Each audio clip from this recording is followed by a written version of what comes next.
Hello, everyone. My name is Patrick King from Urban Green Lab, and you are here for another edition of Sustainable Nashville Live. This is the show that works to kind of bridge that gap between folks doing wonderful work in sustainability around Nashville and members of the public together. And today I am here with Briana Pond and Katie Madole, both Vice President and President, respectively, of Livable Schools. Before we get started, I do have a couple of reminders for you all. If you are not subscribed to Urban Green Lab's YouTube channel, please go ahead and do so right now. Just go to YouTube and search Urban Green Lab, click the bell to subscribe. You're doing us a really big favor there. Also, Urban Green Lab is a nonprofit, so if you would like to support the work that we do here, feel free to head over to our website at urbangreenlab.org, and you can make a donation there, or you can text Team UGL to 44321 on your cell phone, and you'll get a link sent to your phone, and you can make a donation through that. And with all that said, let's get going. Katie, Briana, how are y'all doing today? I'm doing good, thank you. I'm doing good. Thank you so much for having us. We're excited to be here. Yeah, thank y'all so much for being here. So first things first, I guess could you all just start by telling us what is Livable Schools and some of the work that you all do? Yeah, so Livable Schools is a student-run group based at Hume-Fogg High School committed to bringing sustainability education and action into schools. We were founded in the fall of 2017 at Hume-Fogg by two then high school seniors under mentorship from actually Urban Green Lab. Rachel Woods and Todd Lawrence worked really closely with us that year and helped us get going and really define our purpose.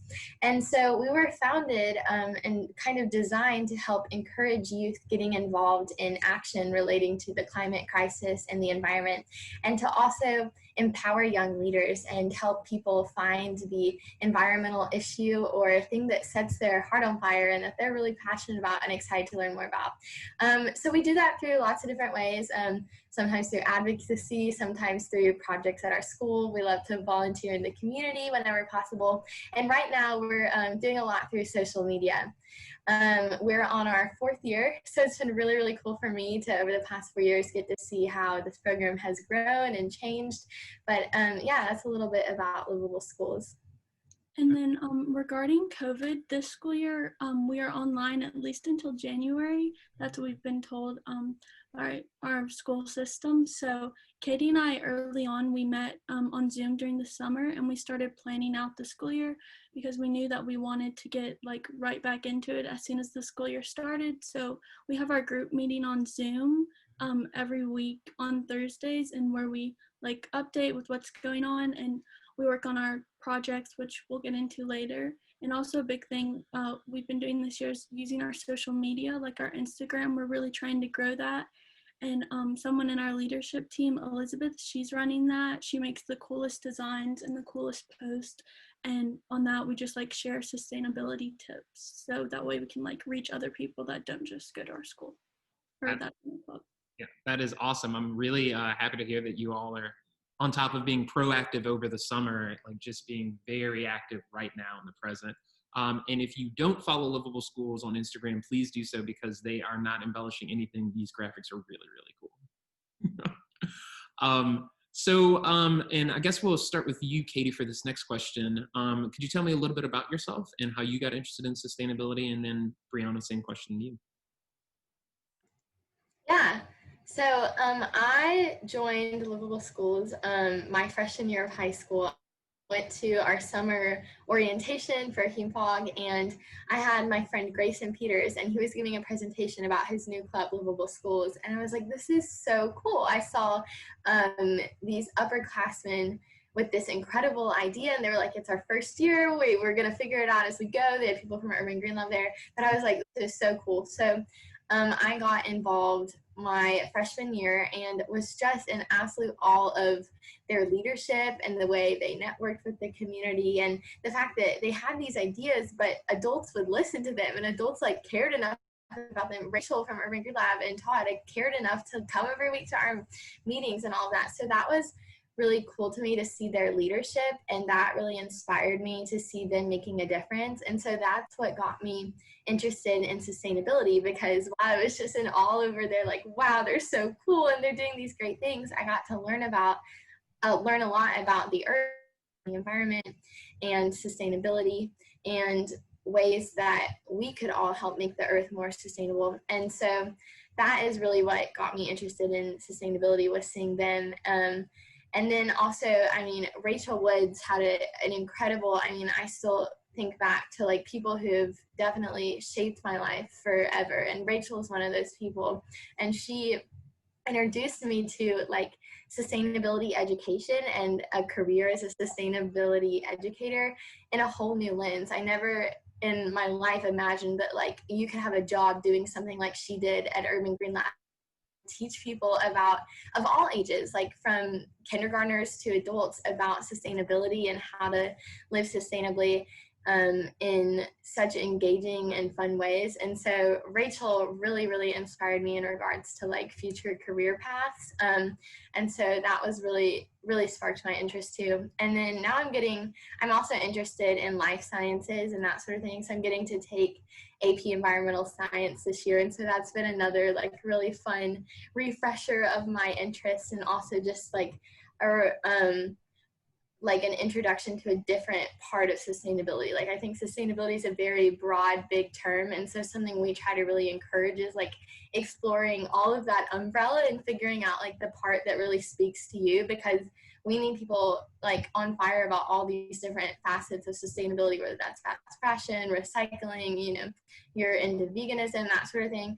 And so getting to take APES this year has been really cool, because it's really helped me learn more about the science behind everything. So that's a little bit about my interests and how I got interested in sustainability. That's awesome. Briana, right back at you. Sorry. A little bit about me. I'm a junior at HumeFog, and this is my 3rd year in the club. I joined my freshman year, and then for my sophomore and junior year, I've been vice president of the club. And I first got interested in sustainability.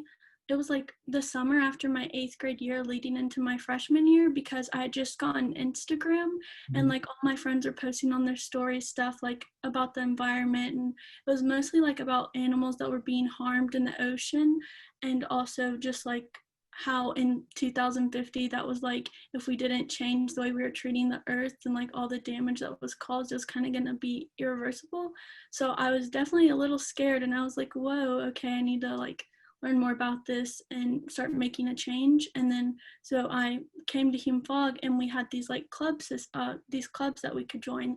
And I remember there was like a yo-yoing club, a dance club, and then there was like Livable Schools. And I was like, okay, well, the other ones, I don't really know how they're gonna help me in life, but like this is something, Livable Schools is something I'm really interested in.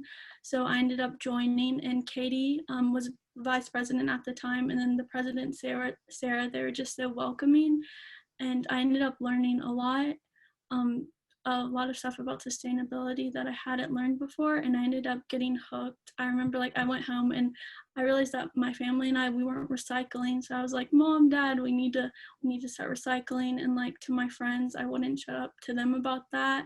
And like I would kind of just tell them all the stuff that I learned from the club. And so that became a passion of mine, and that started from Livable Schools. And then also now I feel like I want to have some type of career in relating to the environment. I'm just not sure yet, because I know there's a lot out there that involves it. Yeah, big time. And you know, at Urban Green Lab, we're big proponents of any job can be a sustainable job.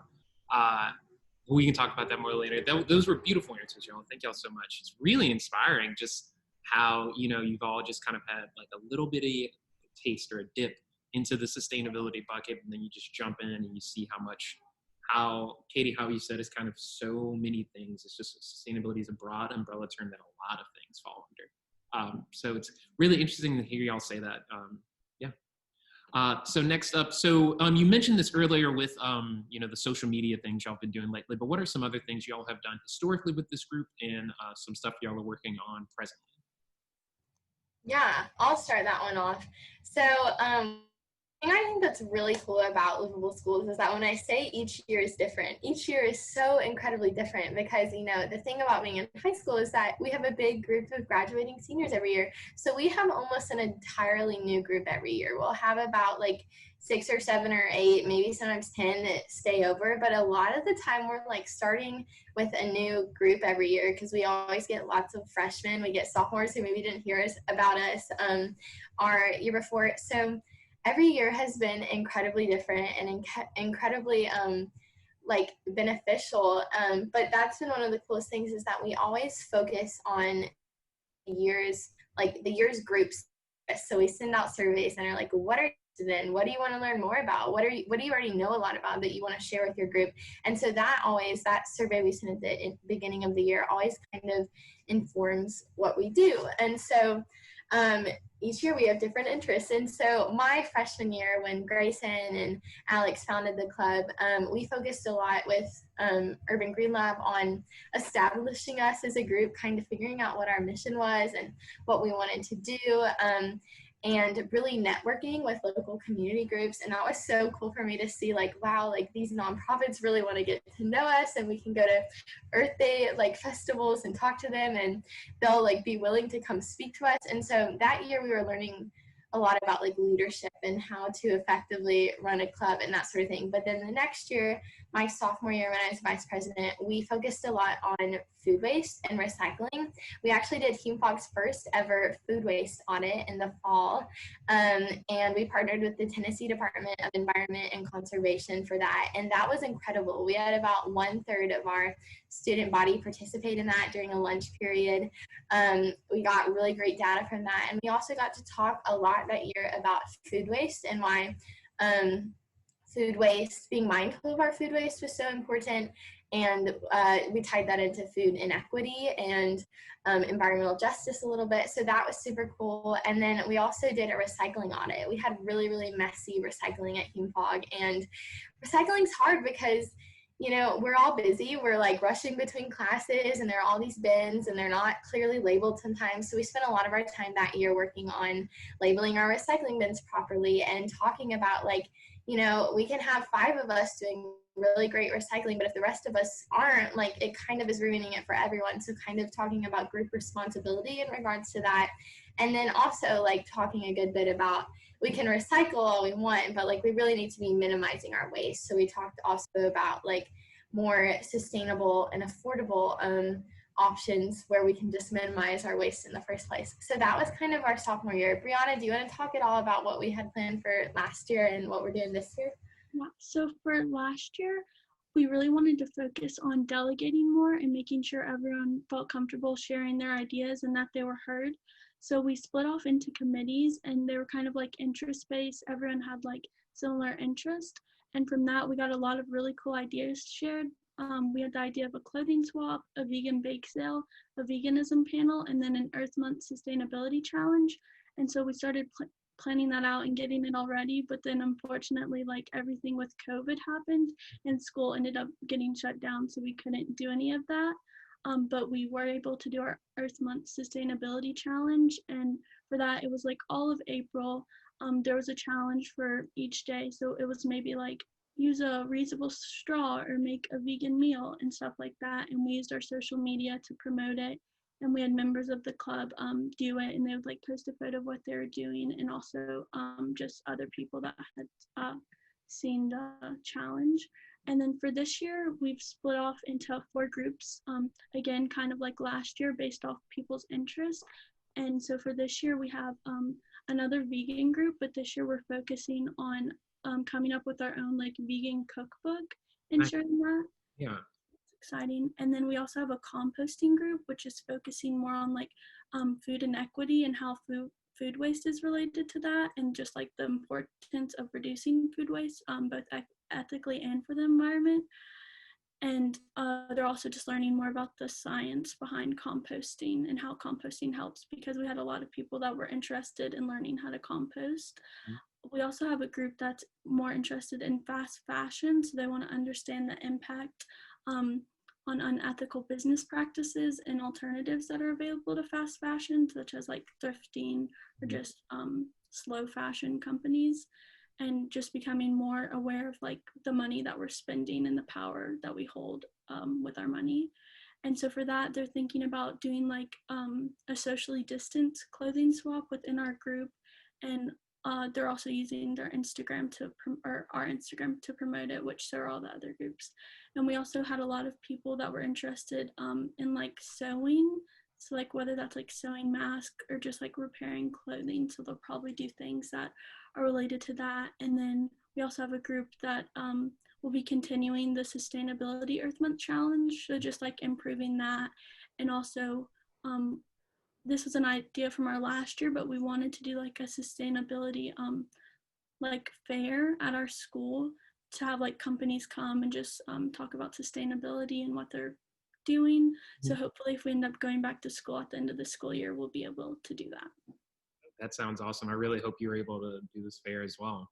How have y'all's initiatives kind of been received by other students at Human Fog?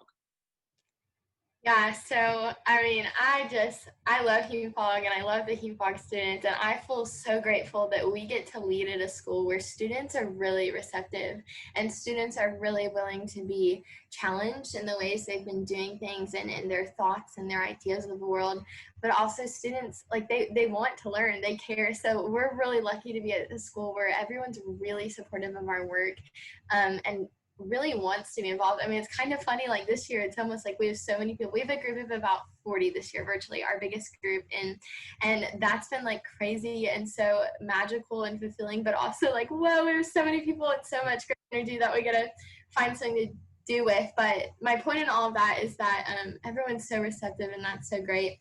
And that allows us to have like really that's why we can have 4 groups this year with such like diverse interests.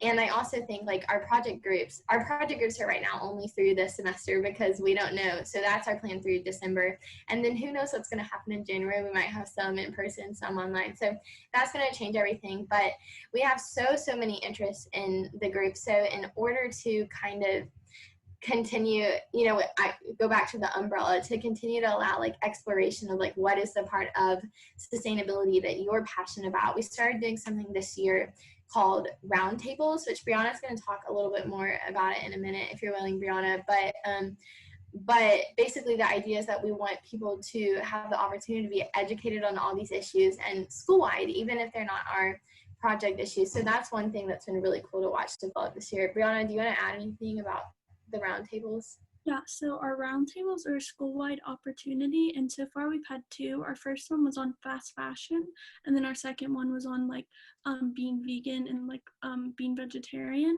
And so we had students that were either in the club or just from our school that were passionate about the topic come and they talked about it. They did a lot of research beforehand and they found resources, and with those resources we sent them out to everyone that planned on coming to the roundtable just so they had like a basic knowledge before we got into things. And then during the roundtable they presented a slideshow with giving more information about the topic. But the main part of our roundtables is at the end of it we have these discussion questions, and then we end up splitting off into breakout rooms on Zoom, and we just we talk about the questions, we answer them. But it's just a good opportunity for people to like share their opinions, whether they're like similar or differing opinions, and just to like learn from each other, I feel like. So that's something I think is really cool about them.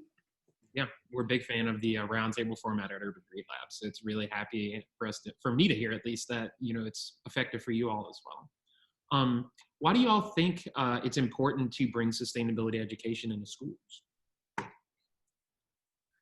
I think it's important because it's definitely lacking right now. Like it's not something that we're learning about in school, unfortunately. And that's why, like, going back to how I got interested in sustainability was because of hearing about it on social media. So I feel like a lot of people are relying on their social media to hear about it, but that might not always be the most like accurate or correct information.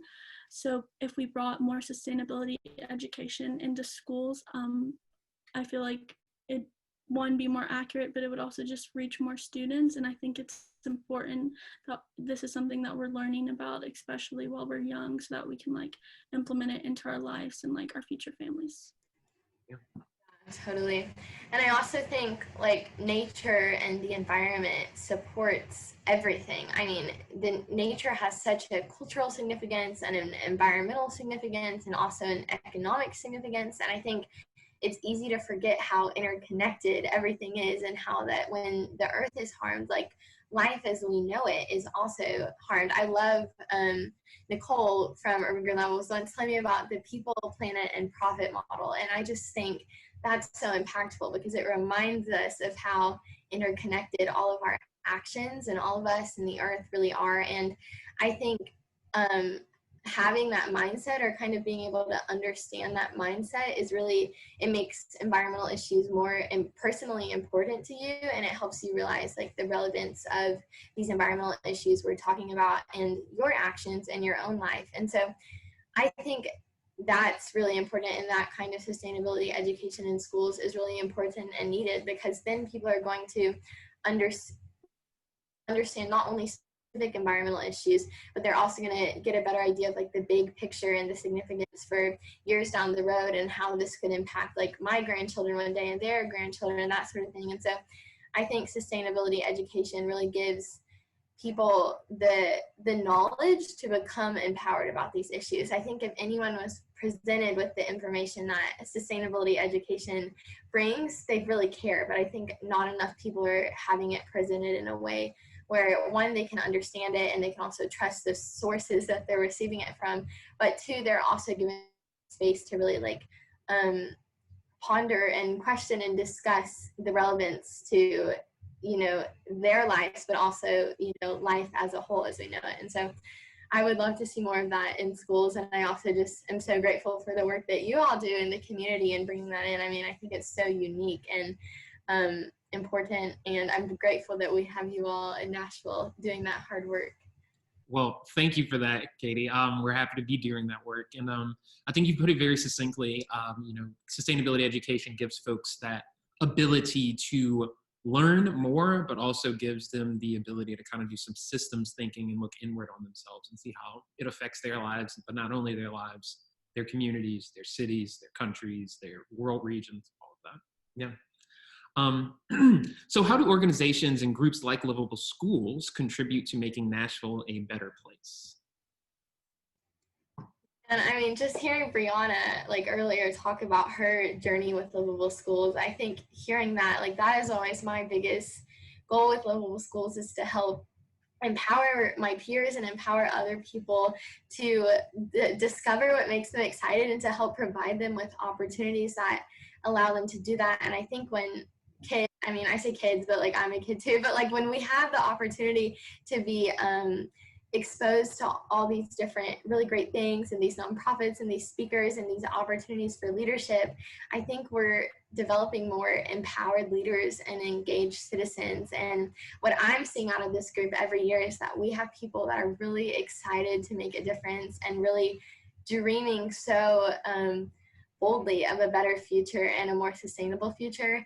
And I think we need those dreamers. We need those people that have discovered their passions in this. And so I think that's one of the biggest ways Livable Schools is making Nashville a better place, is that we're giving people the opportunity to become empowered and explore in their interests. And, you know, with me personally, I'm a senior. I can't remember if I said that earlier. So right now I'm in the midst of my college application process, but Livable Schools for me was one of the biggest things that helped me realize I want to go into education. And so I'm looking at double majoring in like biology or environmental science and then secondary education, because I've seen firsthand how the impact of like having teachers that really believe in you and believe in your work, and how that can impact kids. And so I hope that like I can one day support a group like Livable Schools at my future school as a teacher, because Livable Schools has certainly like helped empower me as a leader and a person. And I think that's one of the biggest gifts of Livable Schools that I hope to one day get to give to some other environmental club if I'm ever a teacher.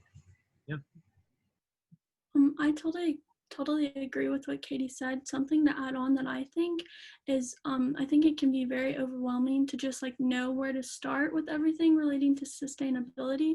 So like Livable Schools and other organizations, they give you that education and they help you learn, but they also like help you take action and actually be able to help, whether it's like in Livable Schools with the clubs that we're doing, or with like Urban Green Lab. I'm a part of the Students in Sustainability internship, and I've only met, I'm a part of like the Nissan group. I've only met with them once, but I was like, so like I was so happy after meeting with them. I remember being like really nervous because I didn't know who was going to be in my group or who I was going to be working with, but I ended up learning so much, and like I didn't actually know how much Nissan did to like help with the planet and with sustainability. So that was really cool, and it's also just like giving us the opportunity to like work in the real world and see how it works, and also just like how Katie said, to make better leaders. And Yeah, that's awesome. So excited for you and students in sustainability this year.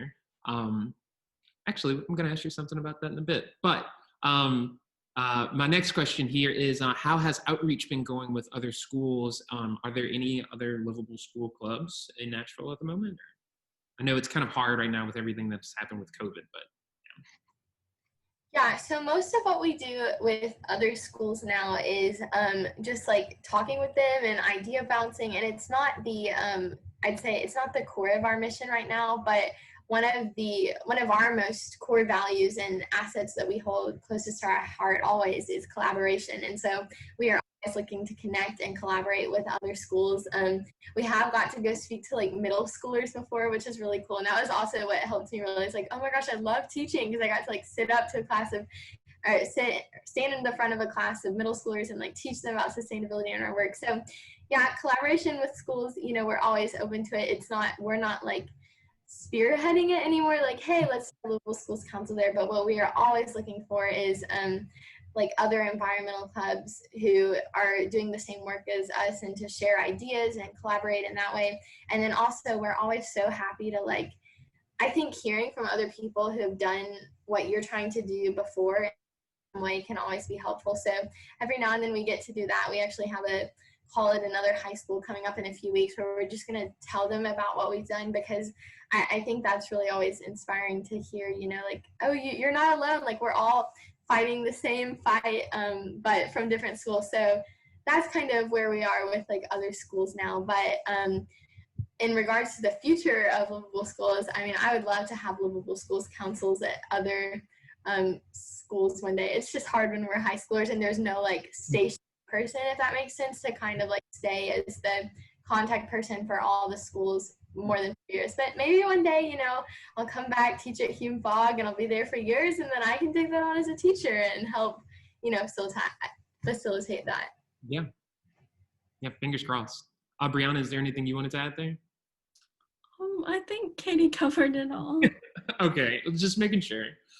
So how can members of the public get involved or support the work that you all do with the livable schools? Excuse me.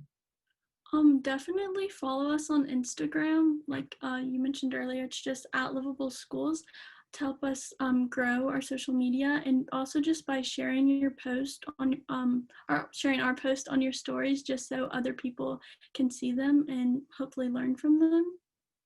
And we also we mostly use Instagram, but we also have like a less active Facebook and Twitter, but we'd always love to connect with you all on there too.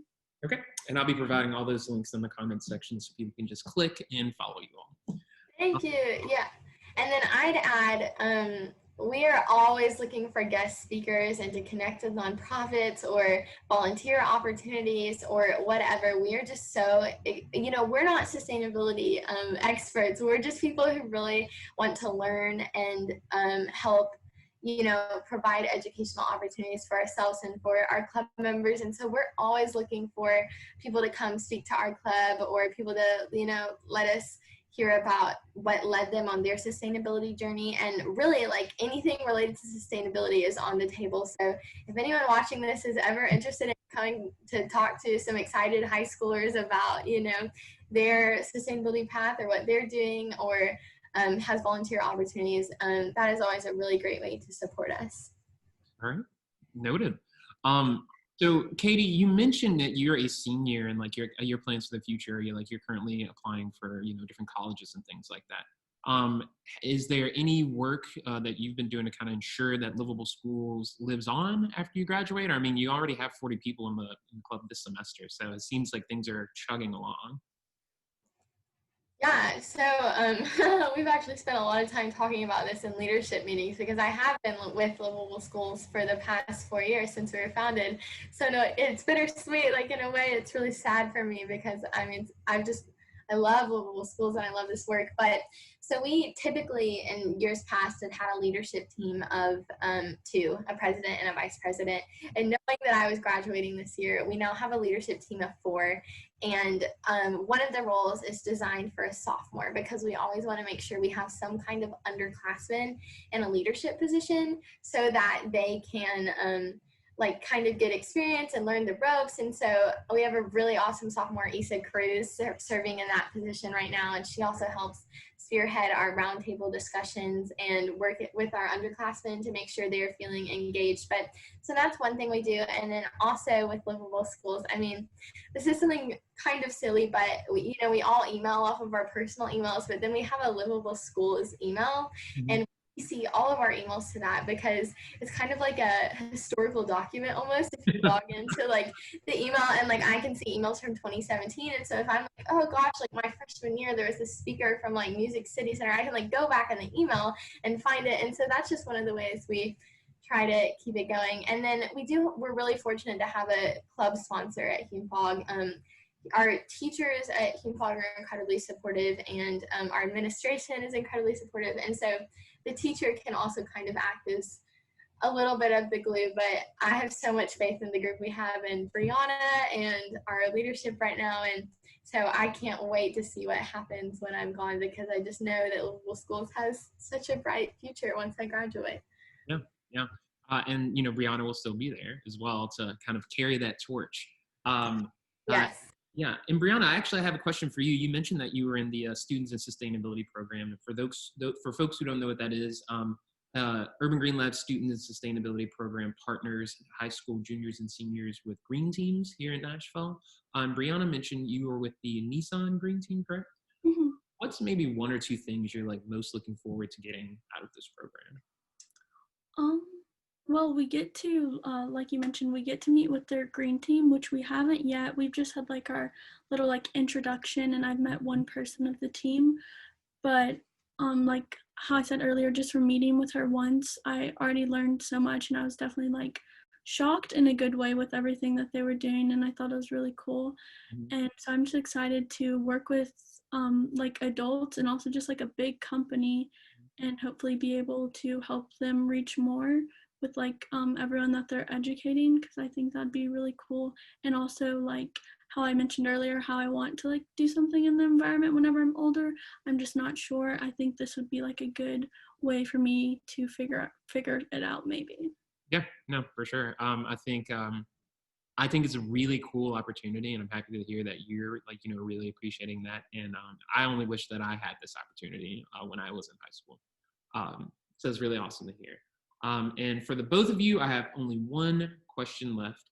And this is kind of like a big one. So if you could like put on like your big thinking hat or maybe get a magic wand out. What is your sustainable vision for the city of Nashville? And Briana, I'll give it to you first. I definitely think I've mentioned this a lot, but just like to keep educating everyone, whether from like the really young to the really old, because I think it matters if everyone like has this knowledge, so that way they can make the changes and better the planet. And I know it can like, it's not always the easiest thing, because how I mentioned earlier, it's like hard to know where to start. But I think if people like keep having the knowledge, and if it stress more like, okay, this is important, this problem isn't going away unless we fix it, that people would start to act more.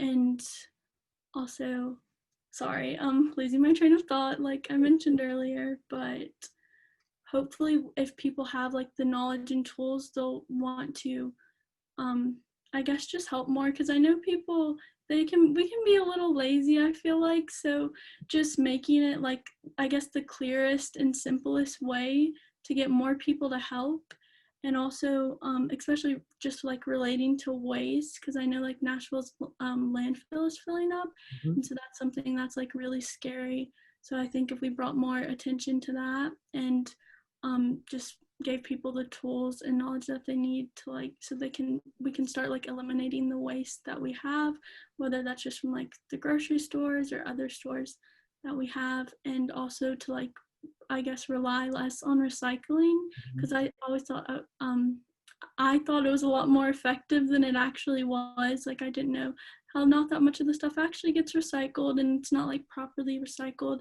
So I feel like instead of relying on like recycling, like the 3 R's: reuse, reduce, recycle, do the reduce more. Yeah, this is a great answer. Yes, there's a reason that reduce and reuse are before recycle. Katie, tossing the question to you, what's your sustainable vision for Nashville? Yeah, what a question. Big question. But what comes to mind is I really dream of a city and an earth where environmental justice is at the forefront, and where we as a collective are really critically analyzing inequities and the way they relate to the environment, and working to fix that. And I also really dream of having clean, safe, walkable neighborhoods for everyone. I love being able to walk in my neighborhood and walk places, but I also recognize that that's a big privilege I have. And so I would love for one day there to be an environment where everyone has clean neighborhoods, and we have access to community composting, and we can all recycle affordably or free. And then I really dream of having politicians in office that believe in science and act accordingly and support climate and environmental legislation, and not to be too political, but go vote.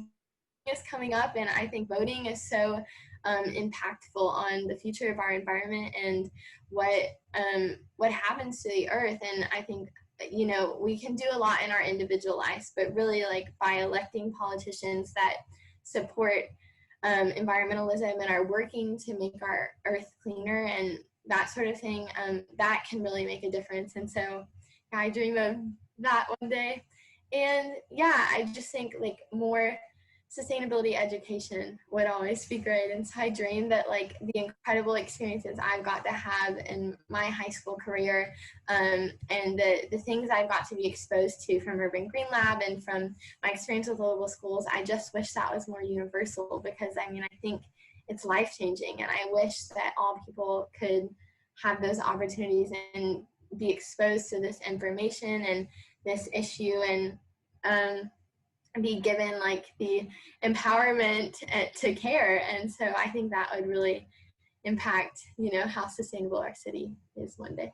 Yeah, no, another great answer. I'm just really excited to hear both of those things. So Briana, I'm sorry because I'm losing my train of thought now. Yeah, I really appreciated both of those answers. And kind of, Katie, to touch on something you just mentioned, everyone go vote. If you're registered to vote, go vote. Early voting has started. Have a plan. Know who's on the ticket. You know, all of those things, and make sure your friends have a plan. Go vote. Well, Katie, Briana, that is all I have for you both today. If viewers have any additional questions, what's the best way to get in touch with Livable Schools? Definitely through our Instagram, or you can always email us at livableschools@gmail.com. But Instagram is really the best way to keep up with what we're doing. And yeah, just don't ever hesitate to reach out. We'd love to connect with you and learn about you and your sustainability journey, whoever's watching this. So never hesitate to reach out and go vote. Yeah, for sure. And before we wrap up, are there any events or anything like that that you all want to plug for the viewers? Aside from telling everyone to go vote. I would say this is a bit down the line, but in April, we will be doing our Earth Month Sustainability Challenge again, and that'll be on social media. That's open to the public, and I really encourage you to check it out and let us know what you think and share it and get involved with it. And then also just be on the lookout for some holiday sustainability tips. on our Instagram coming out soon. We had a really cool post about pumpkin waste the other day. So, I mean, really just keeping an eye on the Instagram is always a great way to find new information and what we're up to. Okay. Briana, is there anything you want to add to that? Guest speakers, anyone watching this? I know Katie mentioned it earlier, but we're always looking for guest speakers and just to learn more about people in our community that are doing things about sustainability. Okay, great. Well, once again, thank you to you both for joining me here today. Next week, I will be interviewing Melody Gibson. She's the education director at the Nashville Civic Design Center. If you have any questions for Melody, or you have a recommendation for an organization that you would like to learn more about, feel free to email me. My email address is patrick@urbangreenlab.org. And before you go, make sure you sign up for our newsletter so you never get lost on any of that fun UGL news. And until next time, just remember to live sustainably.